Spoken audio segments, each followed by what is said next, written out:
1950കളുടെ ഒരു ചരിത്രം നിങ്ങളുടെ ശ്രദ്ധയിലേക്ക് പെടുത്തുകയാണ്. അതായത് 1950കളിൽ മുതൽ ലാറ്റിൻ അമേരിക്കൻ മണ്ണിൽ തങ്ങളുടെ ആധിപത്യം ഉറപ്പിക്കാൻ അമേരിക്ക നിരവധി നീക്കങ്ങൾ നടത്തിയിട്ടുണ്ട്. തെരഞ്ഞെടുക്കപ്പെട്ട സർക്കാരുകളെ അട്ടിമറിച്ചും അവർ ലോക പോലീസ് കളിക്കുകയാണ് പലപ്പോഴും അവിടെ. വെനസ്വേലയുടെ എണ്ണ സമ്പത്തിനു മേലുള്ള നിയന്ത്രണം ലക്ഷ്യമിട്ട് വർഷങ്ങളായി അമേരിക്ക നടത്തുന്ന സാമ്പത്തിക ഉപരോധങ്ങൾ ആ രാജ്യത്തെ തകർക്കുകയാണ്. എല്ലാ അന്താരാഷ്ട്ര നിയമങ്ങളും മര്യാദകളും അമേരിക്ക ലംഘിച്ചുകൊണ്ടാണ് അതായത് അവിടുത്തെ പ്രസിഡന്റ്, വെനസ്വേലയിലെ പ്രസിഡന്റായ നിക്കോളാസ് മദൂറോയെ കടത്തിക്കൊണ്ടുപോയത്. ഭരണം അനിശ്ചിതത്വത്തിലാക്കുകയും ചെയ്തു. 2002 ഹ്യൂഗോ ഷാവേസ് സർക്കാരിനെ അട്ടിമറിക്കാനുള്ള ശ്രമം മുതൽ ആരംഭിക്കുന്നതാണ് ഈ അട്ടിമറിയുടെ കഥ. സ്വന്തം താല്പര്യങ്ങൾ സംരക്ഷിക്കാനായി മറ്റു രാജ്യങ്ങളെ അനിശ്ചിതത്വത്തിലാക്കി തള്ളിയിട്ട് അവിടുത്തെ ജനജീവിതം താറുമാറാക്കുന്ന നിലപാടാണ് അമേരിക്കൻ ഭരണകൂടം എക്കാലത്തും ചെയ്തുകൊണ്ടിരിക്കുന്നത്. മനുഷ്യാവകാശങ്ങളെ സംരക്ഷിക്കാൻ എന്ന പേരിൽ, ജനാധിപത്യം പുനഃസ്ഥാപിക്കാൻ എന്ന പേരിൽ കടന്നുകയറിയ വിഭവങ്ങൾ കൊള്ളയടിക്കുകയും രാജ്യങ്ങളെ കടുത്ത ദാരിദ്ര്യത്തിലേക്ക് തള്ളിവിടുകയുമാണ് ഇക്കാലം അത്രയും അമേരിക്ക ചെയ്തുകൊണ്ടുവരുന്നത്. നമുക്ക് നോക്കാം അമേരിക്ക കടന്നു കയറിയ രാജ്യങ്ങൾ, അതിക്രമിച്ചു കയറിയ രാജ്യങ്ങൾ.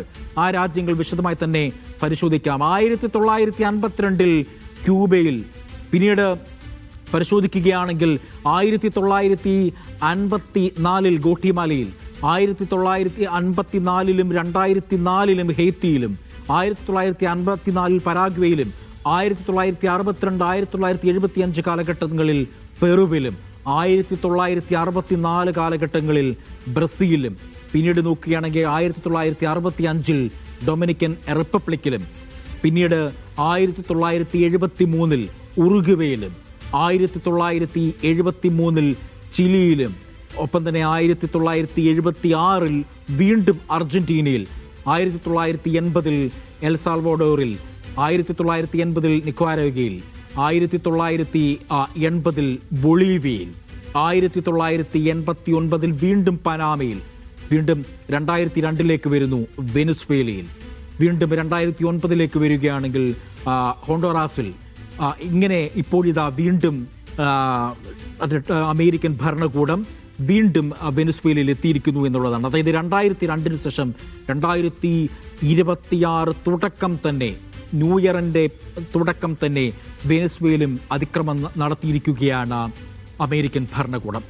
വെറുതെ അങ്ങനെ ഒരു പെട്ടെന്നൊരു സുപ്രഭാതത്തിലല്ല മദൂറോയെ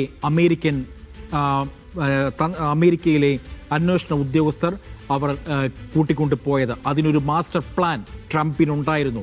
ട്രംപിന്റെ മാസ്റ്റർ പ്ലാൻ എങ്ങനെയായിരുന്നു? ഓപ്പറേഷൻ ആബ്സല്യൂട്ട് റിസോൾവ് എന്നാണ് ഈ ഓപ്പറേഷന് പേരിട്ടത്. Operation absolute resolve. അതായത് 2025 സെപ്റ്റംബർ മാസം മുതൽ സേനാ വിന്യാസം അവിടെ അമേരിക്ക നടത്തിയിരുന്നു. 2025 സെപ്റ്റംബർ മുതൽ കരീബിയയിലും പസഫിക് സമുദ്രത്തിലും അമേരിക്കയുടെ സേനാ വിന്യാസം ആരംഭിച്ചു. ചെറുബോട്ടുകളിൽ മയക്കുമരുന്ന് കടത്തുന്ന സംഘങ്ങളെ നേരിടാനെന്നായിരുന്നു അന്ന് പ്രചാരണം നടത്തിയിരുന്നത്. പിന്നീട് ഡിസംബറിൽ അമേരിക്കയുടെ വിമാനവാഹിനി കപ്പൽ കരീബിയൻ തീരത്തിൽ എത്തുന്നതാണ് നമ്മൾ കണ്ടത്. പിന്നീടുണ്ടായ സംഭവം ഇതാണ്. മദൂറോയുടെ വസതിയുടെ മാതൃക ഉണ്ടാക്കി. അതായത് വെനസ്വേലൻ പ്രസിഡന്റിന്റെ വസതിയുടെ മാതൃകയുണ്ടാക്കി മാസങ്ങളോളം റിഹേഴ്സൽ നടത്തിയാണ് അവർ ഈ ഓപ്പറേഷൻ നടത്തിയത്. വെനസ്വേലൻ പ്രസിഡന്റിനെ കടത്തിക്കൊണ്ട് പോയത് എന്നുള്ളതാണ് ഏറ്റവും എടുത്ത് പറയേണ്ടത്. രണ്ടാമത് ഈ അതിക്രമിച്ച് വീട്ടിൽ കയറി അവർ മദൂറോയുടെ വീട്ടിലെ ഉരുക്ക് ഭിത്തിയുള്ള സുരക്ഷാ മുറി എല്ലാം തന്നെ ബ്ലോ ടോർച്ച് ഉപയോഗിച്ച് മുറിച്ച് കയറാനുള്ള പരിശീലനങ്ങളൊക്കെ നടത്തി. പക്ഷേ അത് മുറിക്കാതെ തന്നെ കാര്യം നടന്നു എന്നാണ് ഈ റാഞ്ചലിന് ശേഷം ഇവർ വാർത്താ സമ്മേളനത്തിൽ ട്രംപ് പറഞ്ഞത്. മറ്റൊന്ന്, മദൂറോയെ സസൂക്ഷ്മം നിരീക്ഷിക്കുകയായിരുന്നു. പ്രേക്ഷകർക്ക് ഇപ്പോൾ സ്ക്രീനിൽ കാണാം. മദൂറോ ഉറങ്ങുന്നത് എപ്പോഴാണ്, ഉണരുന്നത് എപ്പോഴ്, കഴിക്കുന്നത് എന്ത്, ധരിക്കുന്ന വസ്ത്രങ്ങൾ, ഇതെല്ലാം തന്നെയും കൃത്യമായി തന്നെ അമേരിക്കയുടെ CIA അവർ ചാരക്കണ്ണുകൾ വെച്ചിട്ട് നോക്കിയിട്ടുണ്ടായിരുന്നു എന്നുള്ളതാണ്. CIA വെച്ച് നോക്കുന്നുണ്ടായിരുന്നു എന്നുള്ളതാണ് ഏറ്റവും എടുത്തു പറയേണ്ടത്. ഈ റാഞ്ചലിന്റെ ഒരുക്കം ആരംഭിച്ചത് ഡിസംബർ ആദ്യം തന്നെ ഒരുക്കം തുടങ്ങി എന്നുള്ളതാണ് ഏറ്റവും എടുത്തു പറയേണ്ടത്. ഡിസംബർ ആദ്യം തന്നെ ഒരുക്കം പൂർത്തിയായിരുന്നു. പക്ഷേ മേഘങ്ങൾ ഒഴിഞ്ഞ തെളിവുള്ള രാവിനായി ഇവർ ഈ സംഘം കാത്തിരുന്നു. സമയം വെള്ളിയാഴ്ച രാത്രി അത് ഒത്തുവരികയും ദൗത്യം ആരംഭിക്കാൻ പ്രാദേശിക സമയം വെള്ളിയാഴ്ച രാത്രി 10:46 അതായത് ഇന്ത്യൻ സമയം കണക്കാക്കുകയാണെങ്കിൽ ഇന്ത്യയിൽ 9:16 ട്രംപിന്റെ ഉത്തരവെത്തി. അതായത് മദോറയുടെ വസതി അറ്റാക്ക് ചെയ്യാൻ ഉത്തരവെത്തുന്നു. 9:16 പുലർച്ചെ ഈ ദൃശ്യങ്ങൾ കാണുന്നത് പോലെ തന്നെ അമേരിക്കൻ സൈന്യം ആ വസതി വളയുകയാണ് ചെയ്തത്. അതായത് കാരക്കസിന്റെ ഹൃദയഭാഗത്തുള്ള മദോറയുടെ വസതിയിലേക്കാണ് പ്രാദേശിക സമയം ശനിയാഴ്ച പുലർച്ചെ 2:01 അമേരിക്കൻ സൈനികർ എത്തിത്തുടങ്ങിയത്. താഴ്ന്നു പറന്ന ഹെലികോപ്റ്ററുകളിലായിരുന്നു അവരുടെ വരവ്. ഹെലികോപ്റ്ററുകൾക്ക് കാവലായി യുദ്ധവിമാനം ഉയരത്തിൽ പറന്നു എന്നുള്ളതാണ് ഏറ്റവും എടുത്തു പറയേണ്ടത്. പക്ഷേ പ്രതിരോധിക്കാൻ വെനസ്വേലൻ സൈന്യം ശ്രമിച്ചു.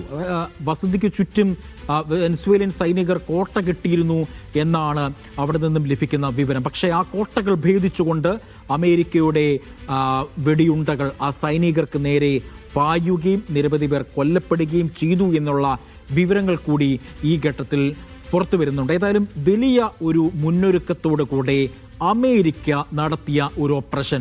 ആ ഓപ്പറേഷന് പിന്നിൽ അമേരിക്കയുടെ ഒറ്റ ലക്ഷ്യം മാത്രമേ ഉള്ളൂ.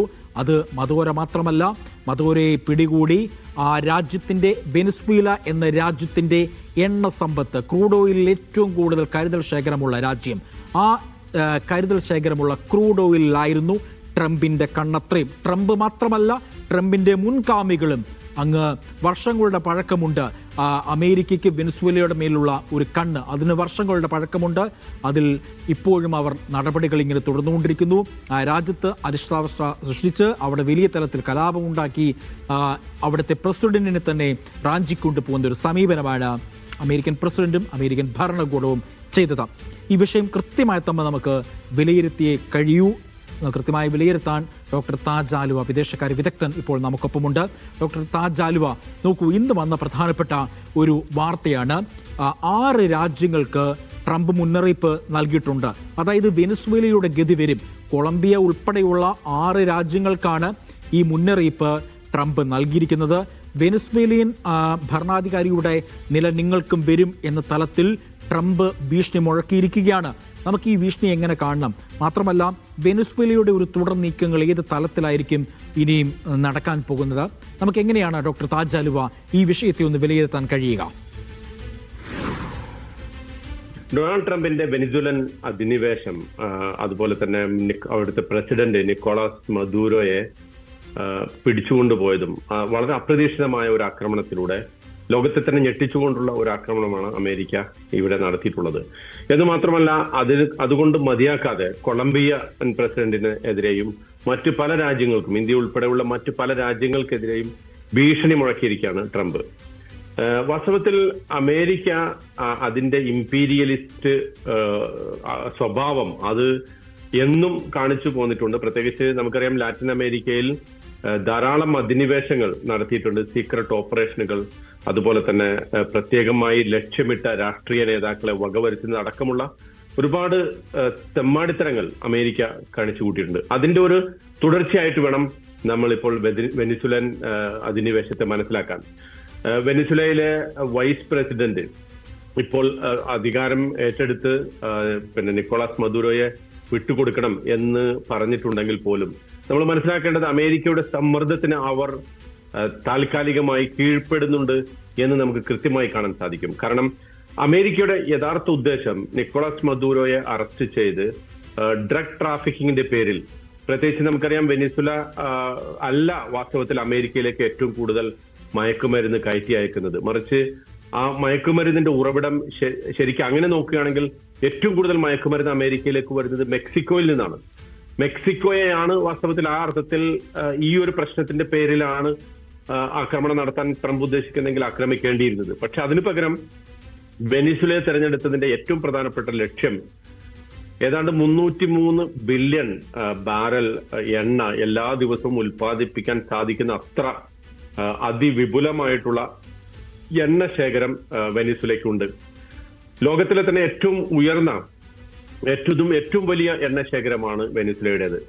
അമേരിക്കക്കാകട്ടെ ഈ ഒരു പ്രത്യേകമായ സാഹചര്യത്തിൽ അമേരിക്കയുടെ GDP താഴേക്ക് പോയിക്കൊണ്ടിരിക്കുന്നു, അവിടെ വിലക്കയറ്റം വർദ്ധിച്ചുകൊണ്ടിരിക്കുന്നു, ഗവൺമെന്റിന്റെ ചെലവ് പോലും കണ്ടെത്താൻ അമേരിക്ക പ്രയാസപ്പെടുന്ന ഒരു ഘട്ടത്തിൽ രണ്ട് സുപ്രധാനമായ ലക്ഷ്യങ്ങളാണ് അമേരിക്കക്കുള്ളത്. ഒന്ന്, തങ്ങൾക്ക് നേരിട്ട് വരുമാനം ലഭിക്കുന്ന രൂപത്തിൽ, പ്രത്യേകിച്ച് എണ്ണ കമ്പനികളിലൂടെ.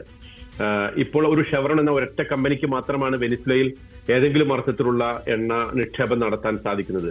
അതിന് പകരം മറ്റ് വൻകിട എണ്ണ കമ്പനികൾക്ക്, എക്സൺ മൊബൈൽ ഉൾപ്പെടെയുള്ള വൻകിട എണ്ണ കമ്പനികൾക്ക് പിന്നെ നിക്ഷേപം ഇറക്കാനുള്ള ഒരു സൗകര്യം വെനിസ്വേലൻ സർക്കാർ ചെയ്തു കൊടുക്കണം. അങ്ങനെ അമേരിക്കക്ക് അവരുടെ പണം കണ്ടെത്താനുള്ള ഒരു സോഴ്സ് ആയിട്ട് വെനിസ്വേല മാറണം.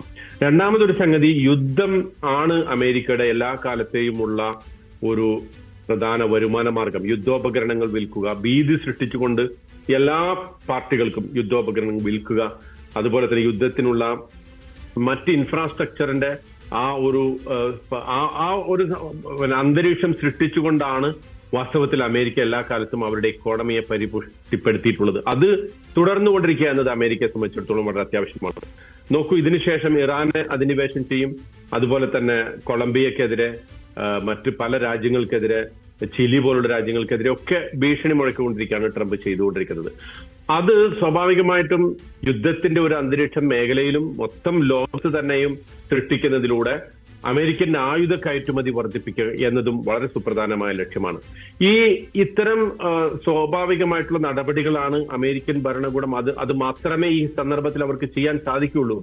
കാരണം എന്താണെന്ന് വെച്ചാൽ, വെനിസ്വേലയുടെ ഇപ്പോഴത്തെ എണ്ണ ശേഖരത്തെ കാര്യമായിട്ട് ഉപയോഗപ്പെടുത്തുന്നു, അവിടെ നിന്നുള്ള എണ്ണ കയറ്റുമതിയും മറ്റുമൊക്കെ കാര്യമായിട്ട് ഉപയോഗപ്പെടുത്തുന്നത് ചൈനയാണ്. അതുപോലെ തന്നെ നേരത്തെ റഷ്യയും പിന്നെ വെനിസ്വേലയെ സൈനികമായി സഹായിച്ചുകൊണ്ടിരിക്കുന്നു.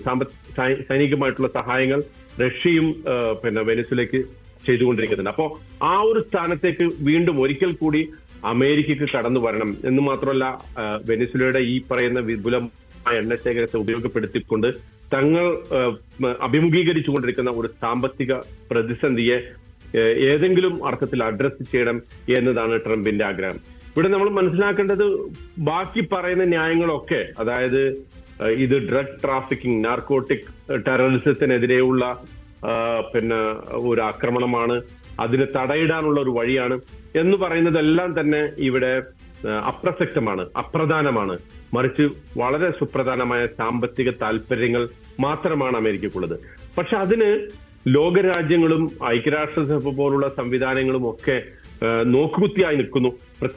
ആരും ഒന്നും പ്രത്യേകിച്ച് പ്രതികരിക്കുന്നില്ല, അല്ലെങ്കിൽ പ്രതികരിച്ചവർ തന്നെ വളരെ സൂക്ഷ്മമായി, അതല്ലെങ്കിൽ ഒരർത്ഥത്തിൽ അമേരിക്കൻ ആക്ഷനെ അനുകൂലിച്ചുകൊണ്ടോ അല്ലെങ്കിൽ അതിനെ ശക്തമായി എതിർക്കാതെയൊക്കെയുള്ള ഒരു പ്രതികരണമാണ് പലരും നടത്തിയിട്ടുള്ളത്.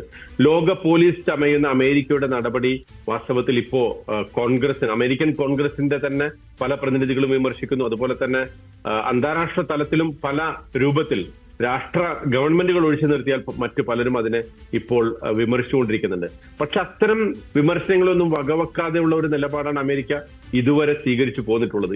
ഇനിയും അത് തന്നെയാകും ട്രംപിന്റെ പദ്ധതി എന്ന് തന്നെയാണ് നമ്മൾ മനസ്സിലാക്കേണ്ടത്. പക്ഷേ അന്തിമമായിട്ട് ഇതിനൊരു പ്രയാസമുണ്ടാകാൻ സാധ്യതയുള്ളത്, വെനിസ്വേലയിലെ ജനങ്ങൾ ഇപ്പോൾ അതിശക്തമായി തെരുവിലിറങ്ങിയിരിക്കുന്നു. അവർ ഈ അധിനിവേശത്തെ, അമേരിക്കൻ അധിനിവേശത്തെയും അമേരിക്കൻ ഇടപെടലിനെയും അതിശക്തമായി വിമർശിച്ചുകൊണ്ട് അതിനെതിരെ മുദ്രാവാക്യങ്ങൾ മുഴക്കിക്കൊണ്ട് രംഗത്തുണ്ട്. സ്വാഭാവികമായിട്ടും നിക്കോളാസ് മദുരയെ പോലുള്ള ആളുകൾ വളർത്തിയെടുത്ത, അതിനു മുമ്പ് ഹുഗോ ചാവേസിനെ പോലുള്ള ആളുകളും വളർത്തിയെടുത്ത ധാരാളം മാഫിയ സംഘങ്ങൾ, ക്രിമിനൽ സംഘങ്ങളൊക്കെ തന്നെ വെനസ്വേലയിൽ ഇപ്പോൾ സജീവമാണ്. അവരൊക്കെ അതിജയിച്ചുകൊണ്ട് ട്രംപിന്റെ പദ്ധതി വെനിസ്വേലയിൽ വിജയിക്കുമോ എന്നത് കാത്തിരുന്ന് കാണേണ്ടതാണ്. എത്രമാത്രം വേഗത്തിൽ അമേരിക്കൻ സമ്പദ് വ്യവസ്ഥയ്ക്ക് അതിന് ഗുണകരമാകുന്ന രൂപത്തിൽ വെനിസ്വേലയുടെ എണ്ണ ഉപയോഗപ്പെടുത്താൻ അമേരിക്കക്ക് സാധിക്കും എന്നതും ഒരു ചോദ്യചിഹ്നമാണ്.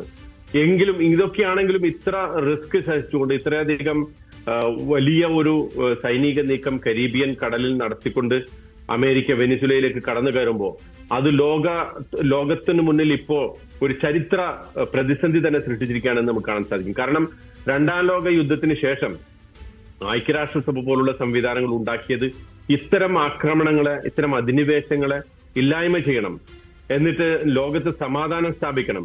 ഒരു രാജ്യത്തിന്റെയും പ്രത്യേകിച്ച് ഒരു പരമാധികാര സ്വതന്ത്ര രാഷ്ട്രത്തിന്റെയും ആഭ്യന്തര കാര്യങ്ങളിൽ മറ്റു രാജ്യങ്ങളോ ഗവൺമെന്റുകളോ ഇടപെടാൻ പാടില്ല എന്നിങ്ങനെയുള്ള ഒരുപാട് നിയമങ്ങളും വകുപ്പുകളും ഒക്കെ ഉണ്ടാക്കിക്കൊണ്ടാണ് ഈ ഐക്യരാഷ്ട്രസഭ പോലുള്ള സംവിധാനങ്ങൾ നിലവിൽ വന്നിട്ടുള്ളത്. പക്ഷെ അത്തരം ചാർട്ടറുകളെയും ഒക്കെ കാറ്റിൽ പറത്തിക്കൊണ്ട് ഏതോ ചില നിയമത്തിന്റെ, അമേരിക്കയിലുള്ള ചില നിയമത്തിന്റെ നൂലാമാലകൾ പിടിച്ചുകൊണ്ട് അവിടുത്തെ തന്നെ കോടതികളുടെ ചില വിധികൾ ഉയർത്തിപ്പിടിച്ചുകൊണ്ടാണ് ഇപ്പോൾ നിക്കോളാസ് മദുരോയെ ഈ ഒരു രൂപത്തിൽ അറസ്റ്റ് ചെയ്തിരിക്കുന്നത്, അല്ലെങ്കിൽ തട്ടിക്കൊണ്ടുപോയിരിക്കുന്നത്. എന്ന് മാത്രമല്ല, ഈ നിക്കോളാസ് മദുരോ വാസ്തവത്തിൽ ഒരു പ്രതീകം മാത്രമാണ്. അതിനു വേണ്ടിയിട്ടുള്ള ധാരാളം നടപടികൾ, അല്ലെങ്കിൽ അതിനു വേണ്ടിയിട്ടുള്ള ഈ നിക്കോളാസ് മദുരോ ഇപ്രകാരം അറസ്റ്റ് ചെയ്യുന്നതിന് അല്ലെങ്കിൽ തട്ടിക്കൊണ്ടു പോകുന്നതിന് പല രൂപത്തിലുള്ള വഴികൾ അമേരിക്ക സ്വീകരിച്ചിട്ടുണ്ട്. അതിനു വേണ്ടിയിട്ടുള്ള പ്രചാരണ പ്രവർത്തനങ്ങൾ, ധാരാളം പ്രോപ്പഗണ്ട. ഡോക്ടർ താജ് ആലുവ സൂചിപ്പിച്ചതുപോലെ തന്നെ വലിയ തരത്തിലുള്ള ഒരു പ്രചാരണം അല്ലെങ്കിൽ ആസൂത്രണമൊക്കെ തന്നെയും ട്രംപിന്റെ ഭാഗത്ത് നിന്നും ഇതുമായി ബന്ധപ്പെട്ട്, ഈ ഓപ്പറേഷനുമായി ബന്ധപ്പെട്ട് ഉണ്ടായിരുന്നു. പ്രേക്ഷകർ ഇതിൽ നിന്ന് ഒരു കാര്യം മനസ്സിലാക്കേണ്ട കാര്യമുണ്ട്. അതായത് നിലവിൽ സൈബർ ഹാൻഡുകളിൽ ഉൾപ്പെടെ പറയുന്നത് എന്തുകൊണ്ട്, അതായത് ഏറ്റവും കൂടുതൽ വെനസ്വേലയിലാണ് മയക്കുമരുന്ന് മാഫിയ ഉള്ളത്, മയക്കുമരുന്ന് കടത്തുള്ളത് അവിടെയാണ് എന്നാണ് ഈ പ്രചരിപ്പിക്കുന്നത്, അമേരിക്ക കൂടുതലായും പ്രചരിപ്പിക്കുന്നത്. പക്ഷേ നോക്കൂ, ഡോക്ടർ വിദേശകാര്യ വിദഗ്ധനായ ഡോക്ടർ താജ് ആലുവ അടക്കം പറയുന്ന ഒരു വസ്തുതയുണ്ട്. അതായത് ഏറ്റവും കൂടുതൽ മയക്കുമരുന്ന് കയറ്റുമതി അല്ലെങ്കിൽ അതിന്റെ വിപണനം ഏറ്റവും കൂടുതൽ നടക്കുന്നത് മെക്സിക്കോയിലാണ്. അപ്പോൾ അത് കണ്ടില്ലെന്ന് ട്രംപ് നടിക്കുകയും ഇപ്പോൾ വെനസ്വേലയ്ക്ക് വലിയ തരത്തിലുള്ള ഉപരോധങ്ങൾ ഏർപ്പെടുത്തി അവരുടെ രാജ്യത്തെ പ്രഥമ പൗരനെ തന്നെ തട്ടിക്കൊണ്ടു പോകുന്ന ഒരു നിലപാടാണ് ട്രംപ് നടത്തിയിരിക്കുന്നത്. ട്രംപിന്റെ ഈ നിലപാടിനെതിരെ വലിയ തരത്തിലുള്ള പ്രതിഷേധമാണ് ലോകവ്യാപകമായി ഉയരുന്നത്.